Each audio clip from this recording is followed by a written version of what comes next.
En primer lugar, tenemos el placer de contar con Elisa Walker. Elisa es abogada graduada de la Universidad de Chile y tiene dos maestrías, una en Innovación, Tecnología y Derecho de la Universidad de Edimburgo y otra en Filosofía Política de la University College of London. Ha sido asesora legislativa para la tramitación de las leyes de las tres causales de aborto en Chile, codirectora del Diplomado de Diversidad e Inclusión de la Universidad Adolfo Ibáñez. Actualmente es consejera del Colegio de Abogados de Chile y candidata a la Asamblea Constituyente en el mismo país. Hoy nos hablará de Chile, proceso constituyente y aborto. Muchas gracias, Eugenio. Quiero partir agradeciendo la invitación, agradecer a Yale University por organizar estas conferencias. Es un gusto compartir la conversación que vamos a tener en la tarde junto a Marta Lamas, Marta Rosenberg. Las he leído a las dos, así que es un honor poder conversar con ustedes en vivo y en directo. Y a Moira, Eugenio y Aisha, muchas gracias por la coordinación de este encuentro. Bueno, yo voy a hablar del proceso constituyente en Chile y cómo los derechos sexuales y reproductivos, y en especial la discusión sobre aborto, se enmarca en este proceso. Pero para entender la importancia de esta discusión es importante hacer una revisión histórica de algunos elementos que nos permiten entender cómo esta materia ha sido abordada en Chile y cuáles son los desafíos que se van a enfrentar en este proceso constituyente. Y como hace poco fueron los premios Oscar, decidí organizar mi presentación en actos, como si esto fuera una gran obra de teatro, pero que ha tenido distintas etapas. Y el primer acto se llama el acto de los médicos. Y este primer acto, el acto de los médicos, se funda el año 1931 con la dictación del Código Sanitario. Por primera vez en Chile tenemos un código sanitario que dicta las materias sanitarias básicas de nuestro país, y este código, desde su origen, consideraba la regulación de causales que permitían a mujeres en ciertas circunstancias acceder a la interrupción de un embarazo. Estas eran dos causales, era el riesgo de vida o el hecho de que hubiera un embarazo que presentara malformaciones. Pero este primer acto se llama Los Médicos, y eso es importante tenerlo presente, porque el actor principal que estaba llamado a intervenir en estas normas no eran las mujeres, eran los médicos. La mujer no tenía ni voz ni opinión. Esta era una decisión no solo médica en cuanto al diagnóstico que tú tomabas para ver si la mujer se encontraba o no en las causales reguladas en el Código Sanitario, sino que además la decisión de interrumpir o no ese embarazo era del médico. La regulación no consideraba siquiera la posibilidad de contar con la voluntad de la mujer para efecto de realizar esa intervención. Por lo menos eso era lo que enmarcaba las normas vigentes en esa época. Entonces, aquí la protagonista no es la mujer, acá los protagonistas eran los médicos. Ese es el primer acto de esta obra de teatro. El segundo acto de esta obra de teatro se llama La dictadura. Nosotros en Chile, a partir del año, o entre los años 1973 y hasta el año 1990, tuvimos 17 años de una dura y sangrienta dictadura militar. Pero esta dictadura no solo fue un fenómeno político complejo en cuanto al quiebre institucional y a la violación de los derechos humanos, sino que uno de los últimos actos que hizo la dictadura antes de delegar a la transición el poder político y poder restaurar la democracia en este país fue el eliminar estas pocas causales que estaban reguladas en el Código Sanitario. Entonces, parte de las decisiones que hizo esta dictadura fue, en alguna forma, tener una fobia a esta posibilidad de que se pudieran interrumpir los embarazos, y en un acto que obviamente no fue democrático porque no existía un Congreso Nacional, tampoco fue deliberado, sino que fue los últimos días, literalmente los últimos días de la dictadura militar, entre gallos y medianoche, se modificó de forma unilateral el Código Sanitario para eliminar las pocas causales que existían. Tercer acto de esta obra de teatro. Y aquí empezamos a hablar ya de derecho constitucional o discusiones constitucionales. Y empezamos también a hablar de las mujeres. Pero pensando en las mujeres, este tercer acto yo lo nombro el silencio. ¿Y por qué el silencio? Porque el año 2008, en Chile, tuvimos una discusión sobre la píldora del día después.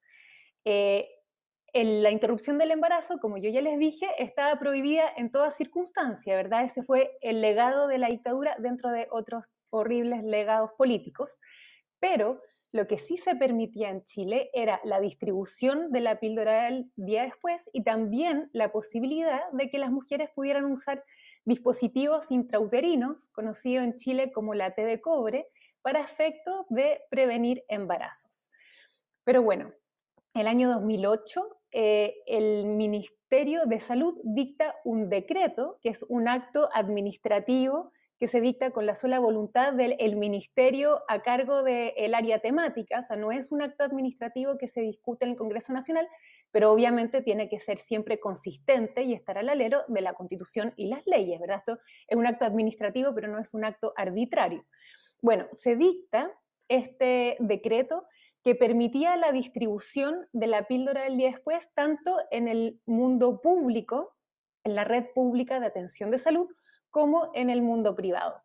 Y personas individuales lo que hicieron fue objetar este acto administrativo y lo llevaron al Tribunal Constitucional reclamando que este acto violaba el derecho a la vida porque lo que se permitía a través de la píldora del día después, ojo, no estamos hablando de aborto, estamos hablando de la píldora del día después, como no existía 100% seguridad de que esa píldora no pudiese tener efectos abortivos, era lo que se decía el año 2008, esto afectaba el derecho a la vida y el ser en gestación es una persona y por lo tanto esto es inconstitucional. Y la dictación de este decreto se llevó al Tribunal Constitucional de Chile. ¿Y por qué yo nombro este tercer acto como el silencio? Lo nombro porque el Tribunal Constitucional falló acogiendo el requerimiento y dijo que efectivamente este decreto atenta contra la vida y atenta contra el ser en gestación, pero esa resolución, no solo mala en sus fundamentos, se llama el silencio porque no hay una sola palabra escrita en relación a la mujer. Toda la discusión que se dio ante el Tribunal Constitucional, pero en especial el razonamiento que desarrolló el Tribunal Constitucional frente a esta impugnación, fue únicamente considerando el resguardo y la protección del ser en gestación. La mujer ni siquiera fue considerada en la evaluación. Otra cosa es que incluso tú descartes argumentos, pero que lo evalúes, lo consideres. Pero aquí lo único que tuvimos hacia las mujeres fue silencio. Y esa es la historia que heredamos el año 2014, y digo heredamos porque tuve el gusto de participar en el equipo legislativo que tramitó la ley de interrupción del embarazo en 3 causales en Chile, que regulaba la causal de riesgo de vida de la mujer, de inviabilidad fetal y de también violación, que es una causal que además no estaba considerada en este código sanitario original, entonces era una gran innovación, a pesar de estar en un modelo de causales, pero era innovación en relación a lo que era nuestra historia, ¿verdad? Pero nosotros iniciamos esa discusión el año 2014 frente a este silencio. Entonces el camino recorrido fue arduo, porque no solo fue importante explicar la necesidad de regular estas materias, y aquí había un compromiso presidencial que obligaba a regular o discutir por lo menos las 3 causales, sino que además tuvimos que poner en la mesa a las mujeres y explicar por qué esta no es una discusión médica, como era la tradición que llevábamos del Código Sanitario, por qué las mujeres son importantes, que nos permitía romper frente a este silencio del año 2008 del Tribunal Constitucional, y por qué la voluntad de la mujer es lo esencial, que hasta ahora nunca había sido considerada en nuestra trayectoria legislativa. Bueno, fueron 3 años de discusión legislativa. Finalmente fue discutida en el Congreso Nacional, se aprobaron las 3 causales y además en el Tribunal Constitucional. Y por primera vez apareció la mujer. tuvimos un fallo del Tribunal Constitucional que fue favorable a este proyecto de ley y por eso hoy en día tenemos una regulación de 3 causales en Chile, pero en el fallo del Tribunal Constitucional apareció a la mujer. Y no solo apareció la mujer, sino que apareció una mujer como titular de derechos. ¿Qué es lo que dice el fallo del voto de mayoría? Este fue un voto dividido, 6-4. El voto de mayoría lo que dijo es que la mujer es titular del derecho a la vida, la mujer es titular del derecho a salud, la mujer es titular del derecho a la privacidad, que puede parecer redundante, ¿verdad? Pero frente al silencio del acto anterior, estos pasos son significativos. Y además, el fallo de mayoría del Tribunal Constitucional, y es mi frase o mi razonamiento favorito de este fallo, dice que la mujer embarazada no es una interdicta temporal. Es decir, y lo dice literalmente, la mujer embarazada es una persona capaz de tomar decisiones. Así como la mujer embarazada puede votar, la mujer embarazada puede trabajar, la mujer embarazada puede suscribir contratos, la mujer embarazada también puede tomar una decisión sobre continuar con los embarazos que se encuentran en estas 3 causales o interrumpirlo. Y esto es importante porque parte de la explicación que hicimos en este trabajo legislativo fue explicar que el centro de la discusión es la voluntad de la mujer. Esta no es una regulación que impone, es una regulación que reconoce un espacio de discernimiento, pero ese discernimiento no es ni de un juez ni de un doctor, es de la mujer. Entonces, este Tribunal Constitucional reconoce esta capacidad, no es una interdicta temporal. Muchas gracias, Tribunal Constitucional, por reconocernos esta facultad. Y esa es la realidad constitucional que tenemos vigente en nuestro país y es sobre la cual se va a construir la discusión de la nueva Constitución. Nosotros en Chile, en este momento, estamos desarrollando un proceso constituyente. Es más, en 2 semanas más vamos a elegir a hombres y mujeres quienes van a integrar esta convención constitucional que van a redactar la nueva constitución. Yo incluso soy parte de uno de los candidatos, así que en este minuto hice como un lapsus académico, pero en realidad en este minuto de mi vida yo estoy en las calles repartiendo papeles y promoviéndome como candidata a este proceso constituyente. Bueno, y una de las grandes discusiones que vamos a tener en esta materia es justamente la discusión sobre la mujer y los derechos sexuales y reproductivos de la mujer. Este proceso tiene características interesantes. La primera característica es que va a ser un proceso paritario y esto nos transforma en un referente internacional. Son muchas las convenciones constitucionales o asambleas constituyentes que se han desarrollado en el último tiempo a lo largo del mundo, pero esta es la única que va a asegurar en su integración, no en las candidaturas, pero en la integración, la presencia paritaria entre hombres y mujeres.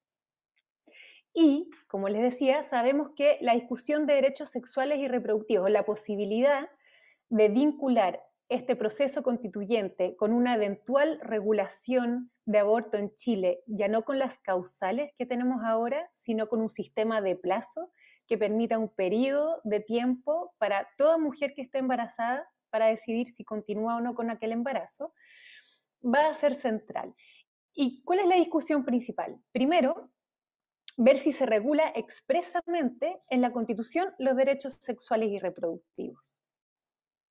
Entendiendo, y ahí hay que hacer un trabajo pedagógico también, ¿verdad? De entender qué son los derechos sexuales y reproductivos, que como ustedes ven, son varios los obstáculos que hemos ido superando en nuestra discusión constitucional que nos permiten incluso ahora hablar abiertamente sobre estas materias, cosa que era impensable hace 5 o 10 años atrás. Pero creo que hay una discusión que es esencial en esta materia, que la pregunta es, ok, ¿cuál es el rol de la Constitución frente a la regulación de un sistema de plazo? Primero, ¿puede la Constitución prohibir esa discusión? ¿O puede la Constitución obligar a tener esa discusión en materia? Porque algunos postulan que en la Constitución misma se debería regular el derecho a aborto. Y eso es lo que establecería, sería resolver la discusión en la Constitución, ¿verdad? Hay otros que postulan que en la Constitución lo que se debería hacer es prohibir la discusión sobre un sistema de plazo y ojalá retrotraer.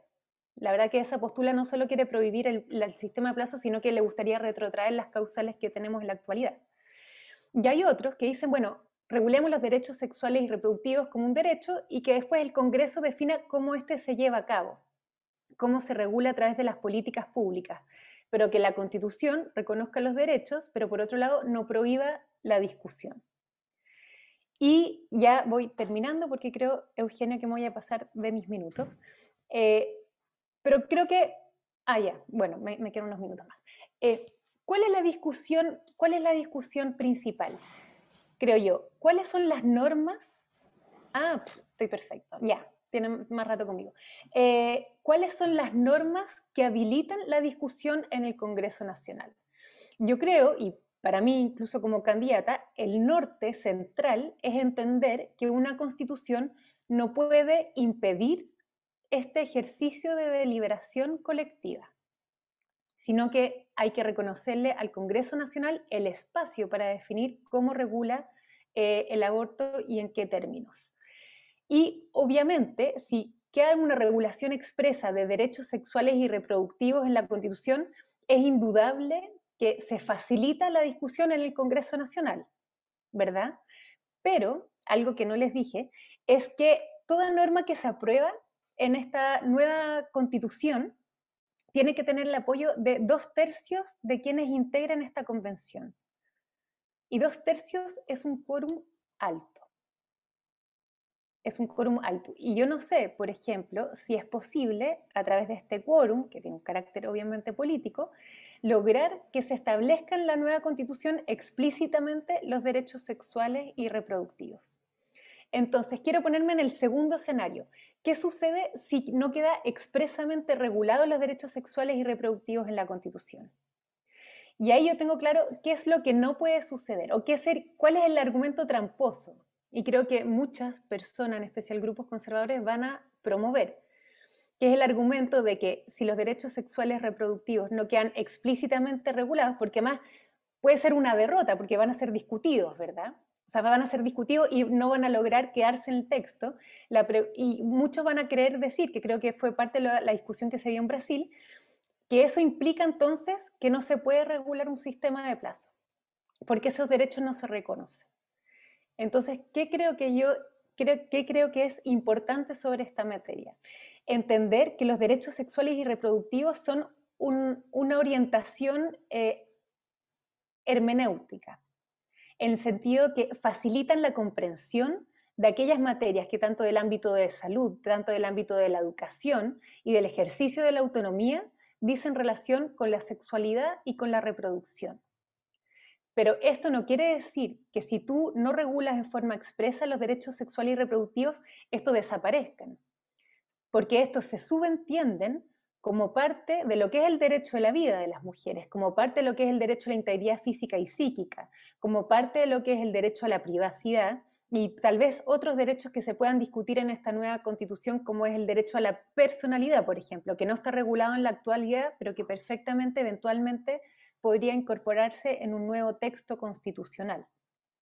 Entonces, ¿qué es lo importante? Que esto no sea un ejercicio de todo o nada. Creo que es importante tener la discusión sobre derechos sexuales y reproductivos. A mí me gustaría que quedaran expresamente regulados porque creo que facilitan el entendimiento y la relevancia sobre estas materias, pero en caso que no queden expresamente regulados, no quiere decir que el Congreso Nacional no tiene la facultad de regular esta materia. Estaba pensando, por ejemplo, en el caso de Argentina.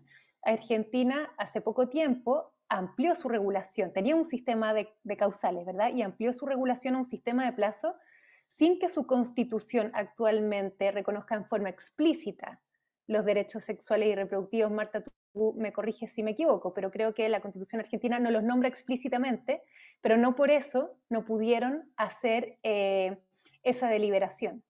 Entonces ahí lo importante es entender que las condiciones, incluso actuales, diría yo, sin ni siquiera modificar la nueva constitución, la constitución actual, permiten y habilitan a tener la discusión y declarar un sistema de plazo como una regulación constitucional. Y por lo mismo, sabemos que esta va a ser una discusión importante en el futuro y creo que es importante entender que sea como sea la forma que se regule esta materia en la nueva Constitución, lo fundamental es tener presente que la Constitución no puede bloquear y prohibir una legítima deliberación colectiva acerca de lo que es la posibilidad de tener una regulación de aborto con un sistema de plazo y no de causales. Muchas gracias.